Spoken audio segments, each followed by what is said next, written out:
പ്രിയമുള്ളവരെ, വർക്കലയിലെ സമാധാന അന്തരീക്ഷം തകർക്കുന്നതിന് വേണ്ടി കോൺഗ്രസ്സിലെ ഒരു വിഭാഗം ആളുകൾ കഴിഞ്ഞ കുറേ നാളുകളായിട്ട് വലിയ പരിശ്രമം നടത്തുകയാണ്. അവർക്ക് 9 കൊല്ലം മുമ്പുള്ള വർക്കലയെ മാറ്റണം. 9 കൊല്ലം മുമ്പുള്ള വർക്കലയെ സംബന്ധിച്ച് വർക്കലയിലെ സാധാരണ ജനങ്ങൾക്ക് നന്നായിട്ടറിയാം. വൈകുന്നേരമായാൽ മൈതാനത്ത് ആർക്കും നിൽക്കാൻ പറ്റില്ല. കടകൾ തുറന്നാൽ ഗുണ്ടാ ഫീസ് കൊടുക്കണം. ഒരു വല്ലാത്ത സാഹചര്യമായിരുന്നു 9 കൊല്ലം മുമ്പ് വർക്കലയിൽ ഉണ്ടായിരുന്നത്. എല്ലാവർക്കും ഒരു പേടിയായിരുന്നു. നീതി നടപ്പാകാത്ത ഒരു കാലഘട്ടമായിരുന്നു അന്നുണ്ടായിരുന്നത്. ആ കാലഘട്ടത്തിൽ നിന്ന് ഞാൻ MLA ആയതിനു ശേഷം ആളുകൾക്ക് മനസ്സമാധാനത്തോടു കൂടി വരാനും അവിടെ അവരുടേതായിട്ടുള്ള കാര്യങ്ങൾ നടത്തിപ്പോകാനും പറ്റുന്ന ഒരു സാഹചര്യമാണ് വർക്കലയിലുള്ളത്. അപ്പോൾ അതിനെ തകർക്കണം. വീണ്ടും ഗുണ്ടാ മാഫിയ പ്രവർത്തനം നടത്തി അതിനു വേണ്ടുന്ന ഒരുക്കങ്ങൾ നടത്തി ആ നാട്ടിലെ ക്രമസമാധാന പ്രശ്നം വല്ലാതെ രൂക്ഷമാക്കി ആളുകളെ ബുദ്ധിമുട്ടിക്കുന്നതിന് വേണ്ടിയിട്ടുള്ള ഒരു പരിശ്രമം വെട്ടൂരിലെ കോൺഗ്രസിൻ്റെ ഒരു വിഭാഗം നേതാക്കന്മാർ നടത്തുകയാണ്. വെട്ടൂരിനെ സംബന്ധിച്ചിടത്തോളം നിങ്ങൾക്കെല്ലാവർക്കും അറിയാം. അവിടെ നടക്കുന്ന ഈ ഗുണ്ടാ മാഫിയ പ്രവർത്തനങ്ങളുടെ ഭാഗമായിട്ടാണ് ഒരു പാവപ്പെട്ട മത്സ്യത്തൊഴിലാളി, ഷാജഹാൻ എന്ന പേരുള്ള ഒരു പാവപ്പെട്ട മത്സ്യത്തൊഴിലാളിയെ കൊലപ്പെടുത്തുന്നത്. നിരവധിയായിട്ടുള്ള സംഭവങ്ങൾ പലപ്പോഴായിട്ട് വെട്ടൂരിൻ്റെ തീരദേശ മേഖലയിൽ സംഭവിച്ചുകൊണ്ടിരിക്കുകയാണ്.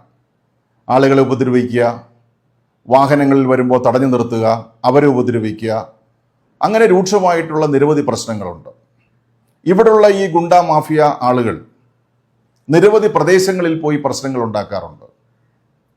പാലച്ചിറയിൽ പോയി ഓട്ടോറിക്ഷ തൊഴിലാളികളെ വെട്ടുക, മൈതാനത്ത് വന്ന് പ്രശ്നങ്ങൾ ഉണ്ടാക്കുക, ഇങ്ങനെ ധാരാളം പ്രശ്നങ്ങൾ കോൺഗ്രസിൻ്റെ വെട്ടൂരിലെ ചില എന്ന് തന്നെ ഞാൻ പറയുകയാണ്, ചില കോൺഗ്രസിൻ്റെ പ്രവർത്തകർ ഈ മാഫിയ സംഘങ്ങളെ സഹായിക്കുന്ന ഒരു ഏർപ്പാട് നടത്തുകയാണ്. ഇത് ഒരു കാരണവശാലും അംഗീകരിച്ചു കൊടുക്കാൻ വേണ്ടിയിട്ട് സാധിക്കില്ല. ഈ വെട്ടൂര് കേന്ദ്രീകരിച്ച് നടക്കുന്ന ഈ മാഫിയ പ്രവർത്തനങ്ങളിൽ കോൺഗ്രസിൻ്റെ ഒരു വിഭാഗം ആളുകൾ ഇടപെടുന്നതിനെ കോൺഗ്രസിൻ്റെ ഉയർന്ന നേതൃത്വം തടയണം. കാരണം ഇവർ വാഹനങ്ങൾ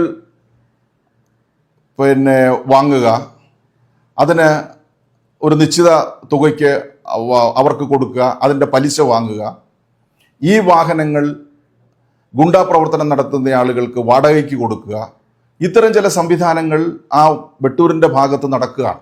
അപ്പോൾ സ്വാഭാവികമായി ഗുണ്ടാ പ്രവർത്തനം നടത്തുന്ന ആളുകൾക്ക് ഏതവസരത്തിലും വാഹനം ലഭ്യമാകുന്ന ഒരു കേന്ദ്രമായിട്ട് ചില കോൺഗ്രസ് നേതാക്കന്മാർ മാറുകയാണ്.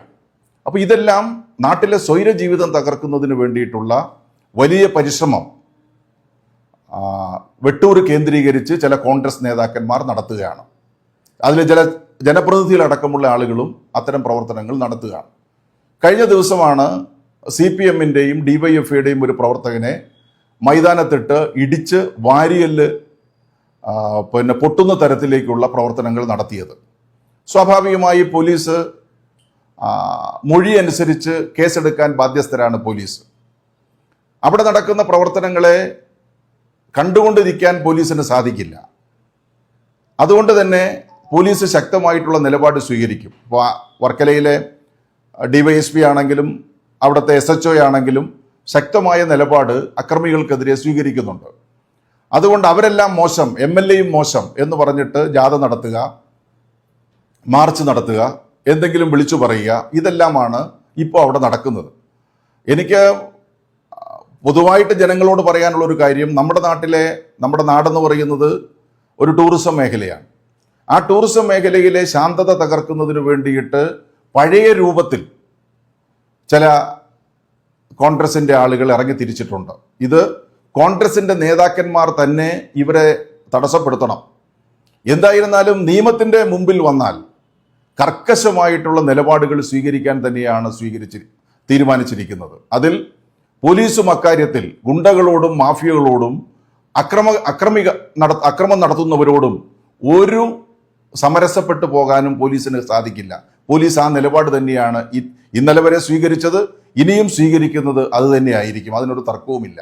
അതുകൊണ്ട് എൻ്റെ വിനയപുരസ്സരമായ അഭ്യർത്ഥന കോൺഗ്രസിൻ്റെ ഉയർന്ന നേതാക്കന്മാരോടാണ്. അവിടെ ഇത്തരം ഗുണ്ട മാഫിയ സംഘങ്ങൾ പെരുകുകയാണ്. അവരെ സഹായിക്കുന്ന സമീപനമാണ് ചില കോൺഗ്രസിൻ്റെ നേതാക്കന്മാർ സ്വീകരിക്കുന്നത്. അവരെ അതിൽ നിന്ന് പിന്തിരിപ്പിക്കണം.